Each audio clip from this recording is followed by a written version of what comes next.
All right, so buckle up because we're diving deep into the Hebrew-speaking Emily in Paris fandom today. You guys gave us a really interesting mix for this deep dive. We've got video reviews and social media reactions, all in Hebrew and all about season 4. Now, you've clearly already seen the season, so we're not going to waste your time like rehashing the plot or anything. Instead, we're going to kind of like uncover what really hit home with these fans, what surprised them, and maybe even like what sparked some cultural debate, between the show and the Hebrew-speaking viewers. Yeah, it's super fascinating because we get to see Emily in Paris. Yeah. Which is already like a show about cultural clashes. We get to see it like through this whole other cultural lens. It's like another layer of analysis on top of it. Exactly. And the first thing that jumps out from both the reviews and social media is like the frustration with Netflix splitting season 4 into 2 parts. It seems like everyone's annoyed by it. Yeah, I mean, it kind of speaks to this bigger trend we're seeing with streaming platforms, right? They're always experimenting with how they release shows. And this whole split season thing, it just doesn't seem to be working. It disrupts the experience. Like, people get so hyped for the second part that when it finally comes out, they're almost more critical, Yeah, that's a really good point. Speaking of expectations, let's talk about Emily and Alfie. A lot of the reviewers were pretty bummed about their breakup, although one reviewer did say they understood why Alfie did it. It makes you wonder, right, if maybe for these viewers, there's like a cultural emphasis on commitment and stable relationships. So maybe seeing a relationship end, even if it makes sense, like it just hits harder for them, That's an interesting thought. Now, remember how Camille just vanishes, like early on in the season? The reviewers were totally hooked by that. Oh, yeah, that's classic. You got to play with the unknown. It Yeah. makes you curious. But it's interesting how they connect that disappearance to the whole death experience reveal later. They really praise that scene, especially the music. Yeah, the music definitely got a lot of attention. Like, they really felt how it heightened the emotions of that scene. For sure. Music can be so powerful, like creates this shared experience no matter what language you speak. Totally. Now, while we're talking about feelings, we got to address the elephant in the room, right? The love triangle. The reviewers did not hold back. One even straight up told Emily to make up her mind. Yeah, the love triangle thing, it's classic, but it can be risky. Sometimes it works, sometimes it just frustrates people. And in this case, I think a lot of these viewers, they want the characters to find happiness, They want to see some decisions being made. Right, exactly. Okay, get ready for this one. So, Sophia, Camille's new girlfriend, let's just say she was not a fan favorite. Oh, wow. Strong reactions like that. It usually means the writers did their job. They created a character people love to hate. Oh, yeah. She stirred up some serious drama. And then we have the whole pregnancy twist. So first, Camille gets a positive test, which is a huge shock. But then, turns out she's not actually pregnant. And the reviewers, they were surprised, but also kind of sad for her. Especially because she'd started thinking about raising the baby alone. It makes you think about cultural attitudes, right, towards single parenthood. Oh, for sure. In fact, one reviewer even specifically mentioned, like, the legal complexities of single parenthood and adoption in France. It's easy to forget that those kind of things are totally different in other cultures. Absolutely. And here's the thing. Even though it was a false alarm, Camille still decides to explore single parenthood through adoption. So now it's like, Yeah, we're going to see how that plays out, which is a whole other thing, right? it really is. Okay, shifting gears a bit. One reviewer zeroed in on something totally different, the menswear in one of the runway shows. Oh, interesting. Yeah, they found it kind of distasteful. Specifically how revealing some of the outfits were, they were questioning, like, why highlight male anatomy that way, That could be. Like a cultural difference in terms of modesty. Oh, yeah, totally. What's considered fashionable in one culture might be seen as, I don't know, inappropriate in another. And fashion is so powerful. It's not just about clothes. It's about expressing yourself. Yeah. But it's also loaded with cultural meaning, It's like even fashion can become a point of cultural clash. Exactly. Now let's talk about Emily's new love interest, Marcello. The reviewers were not fans. They found him unlikable and kind of clueless. Especially after that conversation with Gabriel, right? Yeah. Where he was accidentally criticizing Gabriel to his face. It was painful to watch. It's funny how a character not knowing what's going on can be both funny and frustrating at the same time. Totally. And then, of course, Sylvie shows up in Italy out of nowhere. Of course she does. The reviewers love that. They could totally see her shaking things up. It's like she's got this sixth sense for when Emily's love life needs drama. Right. Now we have to talk about one more thing. One reviewer had some very strong opinions about the show's portrayal of sexuality and intimacy. Oh, right. They were very vocal about their discomfort. They were actually calling for a return to more conservative portrayals of relationships. That's a really interesting point. It makes you think about how different cultures have different levels of comfort. when it comes to how sexuality is shown in media. Yeah, what might be considered acceptable in one culture could be seen as, I don't know, offensive or even harmful in another. It's like this reviewer is giving us a glimpse into a totally different set of values. Absolutely. And it reminds us that art and entertainment, they're not experienced the same way by everyone. Right. Our backgrounds shape our views. And a show like Emily in Paris, which is all about cultural differences, it's bound to get all kinds of reactions, Evidently. from amusement to what this reviewer was feeling. It's a wide spectrum.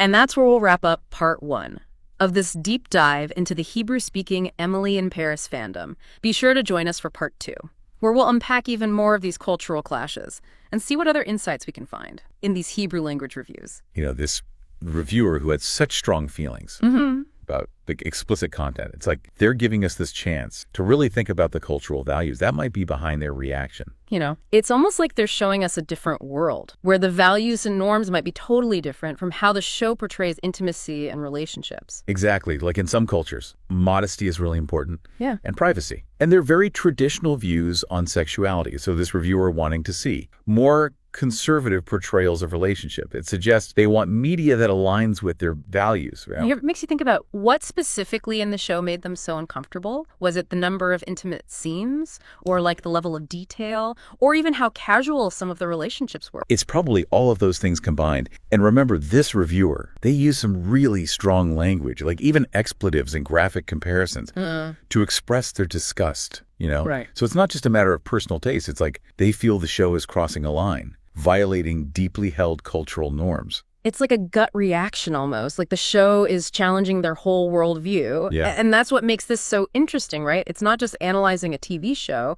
It's about how media can trigger these strong reactions, both emotional and cultural. For sure. This one person's reaction, it actually speaks to this bigger debate about the role of media in society. You know, does media shape our values, or does it just reflect them? And it highlights how what's totally fine in one culture can be really offensive in another. Totally. Which brings us back to Emily in Paris, a show that's all about these cultural clashes. Right, like the writers are almost intentionally pushing the boundaries, knowing that they'll get a range of reactions. It's all over the world. It's risky, but it seems to be working. I mean, the show's popular. People are fascinated by cultural differences. And how to navigate them in a world that's so connected. Exactly. It's like the show is holding up a mirror to our own cultural biases, you know, making us look at our own comfort zones. And consider other perspectives. Okay, so let's change gears a bit and talk about the fashion, remember? How one reviewer criticized the menswear in that runway show. They thought it was distasteful. Yeah. And they didn't like how it highlighted male anatomy.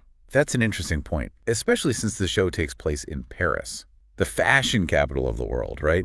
So even in a culture that's known for pushing boundaries, there are still limits. It's like they're saying fashion is about self-expression, sure, but there's a line between being daring and being disrespectful. And that line can be really different depending on your culture. Oh, for sure. Like what might be seen as avant-garde in one place could be seen as offensive in another. And clothes aren't just clothes, right? They carry meaning. They represent values and beliefs and social norms. So it's another example of a cultural clash. Exactly. In Emily in Paris. Which is full of them. Even though the world is becoming more globalized, cultural differences are still a big deal. They can pop up in unexpected ways. It reminds us to be more aware of our own assumptions and to be curious about different perspectives. Instead of judging them right away. Now, speaking of assumptions, let's go back to Camille's decision to look into adoption. As a single parent, remember, one reviewer wondered about the legal side of that in France. Yeah, it's an interesting layer to the story. Because while single-parent adoption is becoming more common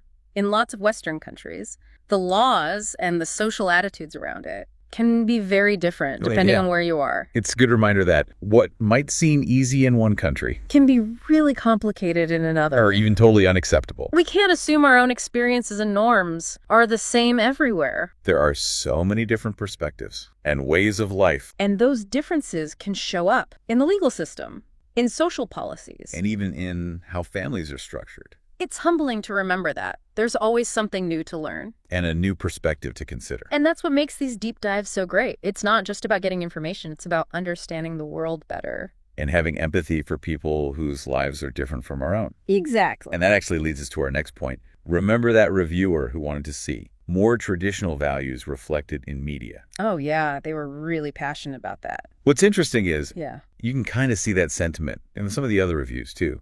like maybe not as strongly. Right. But there's a sense that the show, while entertaining, might be going a little too far. With the sexuality and relationships. Yeah, like they acknowledge the show is playful and maybe even provocative sometimes. They also want to see a bit more restraint, More respect for traditional values. It's this tension between embracing the modern world and holding on to tradition. Which is something we see throughout these reviews. It is. It's almost like the show is starting this bigger conversation. About changing social norms. And making people think about their own values. In a world that's constantly changing. Exactly. And that's what Emily in Paris is all about. It's not just a romantic comedy. It's a commentary on our globalized world. Right. Making us face our own biases and have real conversations about culture and identity. And belonging. Right. It's like the show wants us to step outside our comfort zones. To question our assumptions. And to appreciate how diverse human experience really is. And that's a great place to wrap up part 2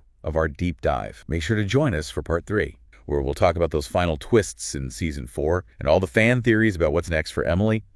And we'll leave you with something to think about. Welcome back to the deep dive, everyone. It's amazing how much depth these Hebrew language reviews have uncovered host speaker. I mean, on the surface, Emily in Paris seems like a pretty lighthearted show. Right. But what's interesting is how these viewers, they're not just watching for the entertainment value, They're really engaging with the show on all these different levels. They're invested in the characters and the story for sure. Yeah, but they're also using the show to talk about bigger things, like relationships, cultural differences, and how social norms are changing. And they definitely aren't shy about sharing their opinions. Whether they're Team Emily or not. Exactly. Now with that cliffhanger ending, everyone's got theories about what's going to happen next. Oh yeah, that ending is a classic way to keep people hooked. It gets everyone buzzing, trying to figure out what's coming. And based on these reviews, there's a lot of excitement about a possible Emily in Italy spinoff. Some people even joke that Sylvie would show up in Italy, just to mess with Emily some more. Right, like it wouldn't be the same without Sylvie. But honestly, a spinoff could be really cool. It's a chance to explore new places and characters while still keeping the spirit of the original show. It's like a new chapter. But with all the things fans love about the first one. Exactly. So as we wrap up this deep dive, let's think about what we've learned from these Hebrew-speaking Emily in Paris fans. We've seen how the show, which is all about cultural differences, can be seen through a whole other cultural lens. And it adds so much to the conversation. We've also seen how a show that seems light and fun can actually touch on some pretty deep topics. Like relationships. Yeah. How society is changing. And the struggle between holding on to tradition and embracing new ideas. And maybe the most important thing we've seen is how passionate these viewers are. They're not just passively watching. They're thinking critically about the show. And using it to express their own values and beliefs. It's like they're having a dialogue with the show itself. Challenging the creators. Yeah. And offering their own perspectives. And that's what makes these deep dives so fascinating. It's not just about summarizing reviews, it's about understanding the context, the emotions, and the deeper conversations that a show like this can spark. Exactly. So as we say goodbye to this deep dive, we'll leave you with one final question. Do these Hebrew language reviews make you want to rewatch season 4? Maybe you'll notice new things or see the show in a different light. We hope you enjoyed exploring the world of international fandom with us. Until next time.